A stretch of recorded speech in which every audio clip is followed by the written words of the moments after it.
nước trà thì sắc nó ngon.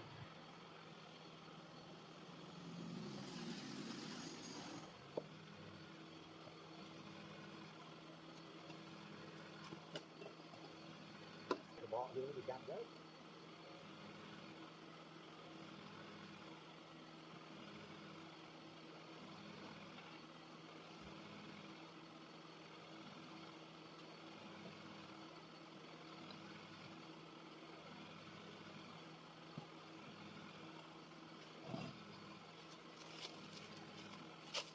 Thôi mà đi qua chiêng nhé, đã cho mà tiếp bố chùm mía nhé.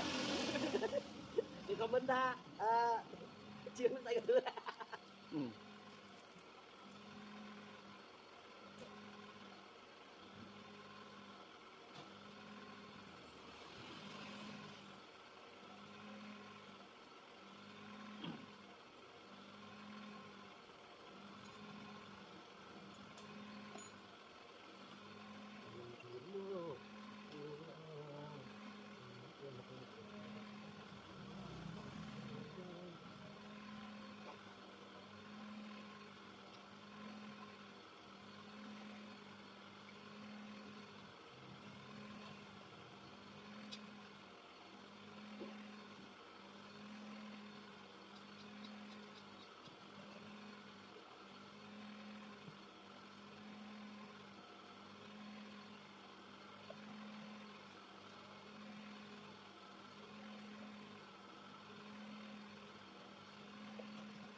làm chưa cái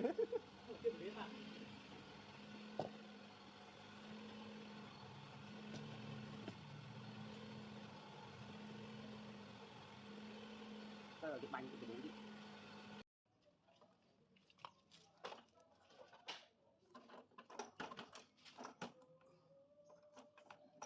Tôi đã không thể như vậy.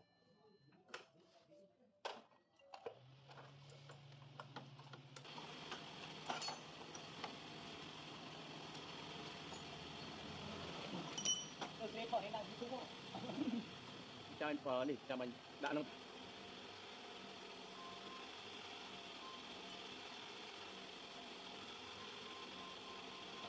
Xuống chút tí này. hả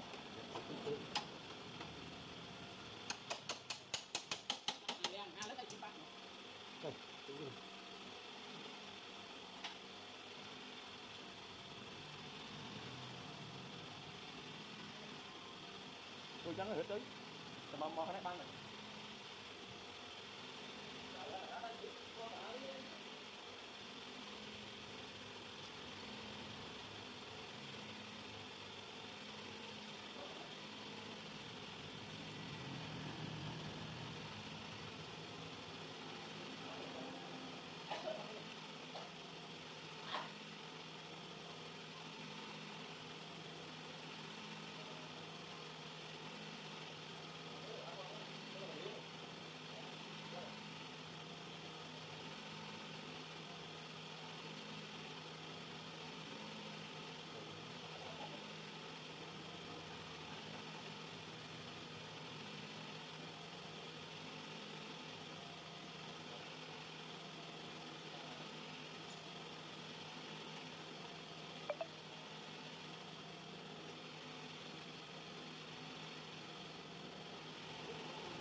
rồi lấy chân chẹt rồi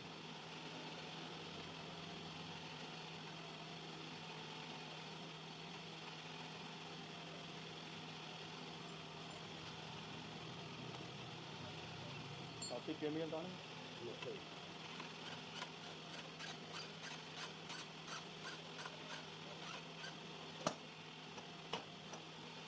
anh bảo thôi đấy là lấy đó đấy không cái này phần nào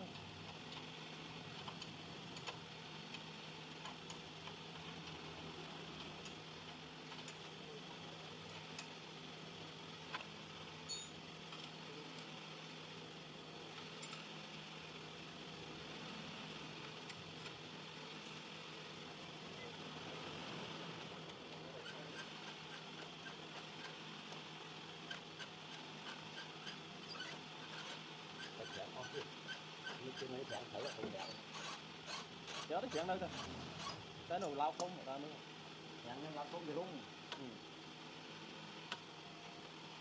chèo đi xin chuyện đi bao nhiêu chứ nó Chỉ nhà đây đi. ờ Chẳng nào em rồi. đặt ngấp ngấp bố